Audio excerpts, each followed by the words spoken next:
People. So what advice do you have for African brothers that are planning to come to the Western world? I can tell everybody have their own experience. And if you think one person's experience can be generalized for everybody else, it's just wrong. You know, that's what I say to people. Don't impose your view on other people.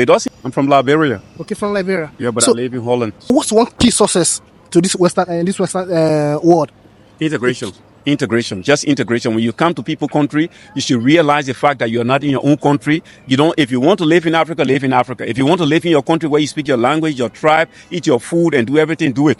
But if you come to somebody else's country, you should know that you have to integrate. You need to learn the language. You need to know how the people live, what they like, what they don't like. But you can't be in somebody else's country and live like you're in your own country. It makes no sense. So if you do that, they see it in you. How can you integrate? Who wants to help you if you don't want to actually try to make a change for your own life? You know what I mean? What of age and qualification before coming? Does it matter? It doesn't matter. It doesn't matter because here in the Western world, there are so many professions that does not even require years of learning. For example, I'm in solar panel business. I do second-hand solar panels. People learn the entire trade in 2 months. So if you're willing to learn, if you're willing to integrate, you can learn. But to be frank with you also, it's not just about you. It also has to do with some of the systems. Some of these systems are also close to Africans being able to integrate. So the process of integration is actually slow in some countries, and in some countries it's very fast. People would like to blame you and say you're not doing enough to integrate, but also you can do your best to integrate. But when the system is not open enough to help you to integrate, it becomes a bit difficult. And age difference, we talk about age. When young children come here, they go to school, it's much easier for them to have friends and integrate and go faster. They can grow with those friends, sport activities, social activities and all that. But older people come here, most older people that come to Europe, they have to find people from their country or people who speak their languages to be friends. But being friendly with other people in Europe, because you people don't have the fundamental relationship is not there. They don't know you from the start. So it's not easy to trust you. So to break through, you and somebody have to have something in common. You have to be raised together. It takes time, it takes time. For older people, it takes time to integrate. Younger people, it's much faster because they can just go to school if they have the opportunity to go to school. Going to school. So how many countries have you visited in this Europe? Bruh, I've gone all over. I'm a business guy, so every week I'm in some other country. I'm here now. Maybe I have to go to France in 2 days. From France, I have to go back to Holland, which is my country. That's where my second country because it's my adopted nation. I'm a Dutch citizen. I'm a very proud Dutch citizen. I can tell you because I understand the country. I know everything about the country. I know my way around. It doesn't matter who does what to me. I still know how to get around things.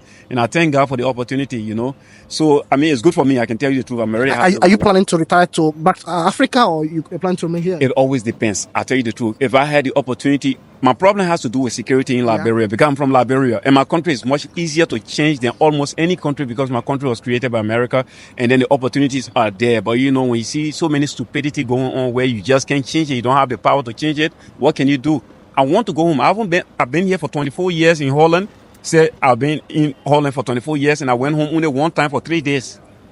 Only for 3 days. I get discouraged when I go back home because the point is, you see stupidity going on that is easy to change. And then you live among your community in Europe too. You don't even see the difference. They are in the Western world, supposed to be more advanced, and still you see the level of stupidity that you just can't handle. Okay. So what advice do you have for African brothers that are planning to come to the Western world? I can tell everybody have their own experience. And if you think one person's experience can be generalized for everybody else, it's just wrong.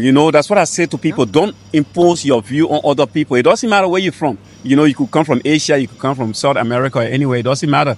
We're from West Africa. Look, the point is that when you move from one place to another, you lose something. That is always something. You lose the fundamental, that family unity, you lose it. That's one. The fundamental cultural difference between us and them is there no matter how integrating everything is. But you lose something. No matter, but like I said, you want to live in a place where you can have everything, your culture, your language, your everything. But bro, even us English-speaking people, say for us, we are English-speaking people. We would love to be in an English-speaking environment where we go to English-speaking schools. We don't have to learn somebody else's language and all that. It's more easier. Yeah, but the point is that what other options do we have? Britain is right here, but how many options do you have in going to Britain?